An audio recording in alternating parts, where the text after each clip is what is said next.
Bienvenue sur votre site d'information préféré enquêteplus.com qui vous propose la revue de la presse quotidienne sénégalaise, laquelle, en ce mercredi 29 février, a les pages en forme de bulletin météo où tout le monde y va de son analyse et de ses projections, mais où une seule chose est sûre et se dégage, c'est qu'il y aura bien un deuxième tour. Il y aura un deuxième tour, affirme Eladj Amadou Sall à la une de Sud Quotidien, et tous y vont de leur certitude, glanés au cœur des rencontres secrètes et à huis clos. Réumi Quotidien titre « Les secrets du face-à-face nocturne au palais », relatant la stratégie de Wade pour battre Macky Sall au deuxième tour, lequel, selon le populaire, a débuté les transactions d'entre-deux tours, les termes de l'accord entre Macky et Mbow. Selon le populaire, le challenger de Wade au deuxième tour a promis de mettre en œuvre les conclusions des assises nationales, ainsi qu'il l'a promis de veiller à la démocratie et à la bonne gouvernance et aussi à la bonne marche des institutions.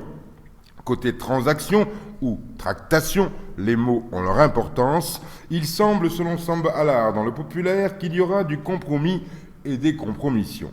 Samba Allar perçoit des reniements en vue parce que, dit-il, c'est aussi la traite des opportunistes, transhumants de la 25e heure et de tous ceux qui sentent le sol se dérober sous leurs pas et sautent comme des lapins pour se positionner sur des lopins plus stables et profitables pour l'avenir.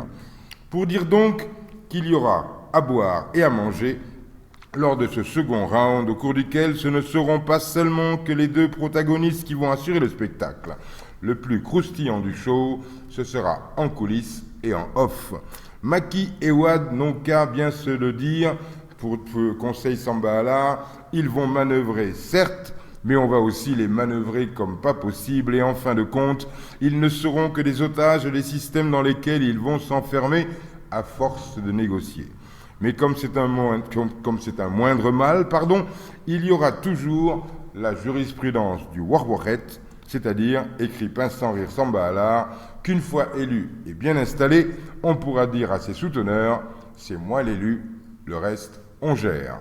La Tribune titre à sa une « Le maître et l'apprenti s'affrontent le 18 mars » et pointe le temps des grandes manœuvres et écrit concernant le président sortant qu'on se demande où Abdoulaye Wade compte trouver les voix qui lui manquent pour l'emporter à l'issue du scrutin, alors qu'aucune porte du dialogue ne s'ouvre devant lui pour amorcer des négociations de report de voix avec l'un des 12 candidats recalés.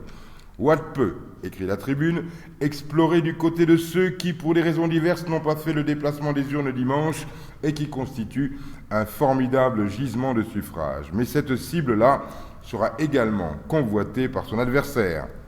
L'autre direction, indique la Tribune, est celle des associations religieuses et traditionnelles, des variables identitaires dont la manipulation politique peut être dangereuse car elle peut enclencher des dynamiques conflictuelles difficiles à arrêter ou à endiguer une fois qu'elles sont lancées. Mais, précise la Tribune, les seules réponses parvenues au président sortant sont peu significatives et engagent des individus qui profitent de leur position dans la hiérarchie d'une communauté pour négocier à leur seul profit plus qu'elle ne concerne la collectivité elle-même. Le quotidien renforce à sa une le sentiment de la difficulté qu'aura le candidat des FAL à s'en sortir. Le quotidien titre en effet « Refus du soutien des principaux candidats et du M23 ». Wade au second tour, Macky Sall se blinde avec les assises nationales. Alioune déclare « Le mot d'ordre, c'est Wade dégage ». Le quotidien décrit ce second tour à risque pour Wade avec ce front contre lui, écrivant que c'est le mot d'ordre clair qui risque de consacrer la déchéance d'un despote éclairé. C'est parti pour un combat à mort, titre l'Observateur, et pourquoi pas un combat télévisé. Le quotidien s'interroge.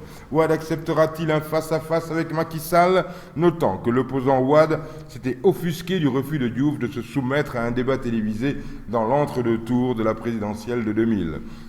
Va-t-il accepter de faire face à son ex-fils ? Le quotidien écrit avec humour que ce serait le must et que ce n'est pas un Wade qui va le refuser, lui qui l'a toujours réclamé à Abdou Diouf, et son discours d'alors était que le président Diouf avait peur de se retrouver face à lui. Aujourd'hui, il se retrouve dans cette posture et le peuple est à l'écoute. Mais pour le moment, il préfère, selon Enquête, faire de Macky sa cible. Macky, la cible, titre Enquête qui relate comment devant l'Union européenne, il l'a traité de tous les noms. Audience des observateurs de l'UE, Maître Wade casse du maquis, écrit Enquête, qui relate qu'il a été très amer avec Macky Sall, le traitant de tous les noms d'oiseaux. Il l'a taxé d'ethniciste et qu'il serait une source de tension s'il arrivait au pouvoir, rappelant que c'est lui qui a fait l'homme avec la littérature qu'on lui connaît parfaitement. Un vocabulaire qui renseigne, selon Enquête, sur le niveau de détermination et sur ses rancœurs. S'il veut exorciser le rassemblement contre lui, ce sera dur, comme en témoigne l'analyse de Momardien dans Enquête qui écrit que face à l'impératif national qui est devenu la défaite départ de Wade, Macky Sall pourrait compter sur l'agrégation transpartisane des suffrages des électeurs opposés au pouvoir sortant, dont une bonne partie se reconnaît dans la charte de bonne gouvernance des assises nationales. Pour Momardien, tout ou partie de la question est de savoir comment cette équation des assises nationales résolue par l'ancien Premier ministre. Or, une faune de transhumance structurelle s'apprêterait à délaisser les prairies libérales menacées d'assèchement pour trouver refuge dans un nouvel Eldorado. Devant l'incertitude qui plane sur la carrière politique du président Wade, beaucoup de ces entrepreneurs politiques sont déterminés à sauver leur strapontin, parlementaire par exemple, à 4 mois d'élections législatives capitales pour un nouveau pouvoir. Ce qui serait, conclut Momardien, loin de l'objectif de refondation de la République préconisé par les assises nationales. Et Iboufal, dans Sud Quotidien, ne dit pas autre chose en titrant son papier « Si Baldé vote Macky, va-t-on passer les comptes de l'ANOCI par pertes et profits ?»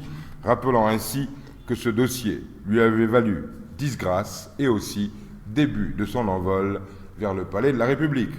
Je ne peux vous quitter sans vous conseiller le papier de Khalifa dans Enquête qui, ce 29 février, souhaite un joyeux anniversaire à ceux qui sont nés ce jour-là et auxquels on ne le souhaite que tous les 4 ans.